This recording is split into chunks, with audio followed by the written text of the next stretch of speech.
All right. If you haven't already set up your student account on Delta Math, you have to create an account and you have to go to student, and the teacher code you'll find right underneath this video. It's like 9 something something 6. You'll see it. All right. You put the teacher code in and then you'll join. Now, if you already have an account, you've set that up, you have to sign in and you're going to change what class you're in.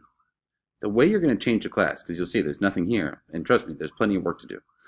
The way you change your class is you go to Tools, and it says Manage Login and Teachers. And then over here in Teacher and Class Information, we click Edit, and what we're going to do is uncheck Geometry, because that's where everyone is, and we're going to go into a specific period. So you're going to move into period, or whatever period you're in. Like let's say I'm in period 2. I'm going to change to period 2. I'm going to save that, and now if you go back to Delta Math, you'll see, oh, there's all my assignments now. So I have my first homework, the first extra credit, which gets you either 20 points on your last test, 20 points on your next test, or even 2 free mastery tickets. You choose. So you might as well do that. But anyway, that's how you change it. Remember, Tools, Manage, and just change it over here. Get out of Geometry and sign up for which period you're in. If you're not in the right period, I want to see that you're doing your homework. All right. Good luck.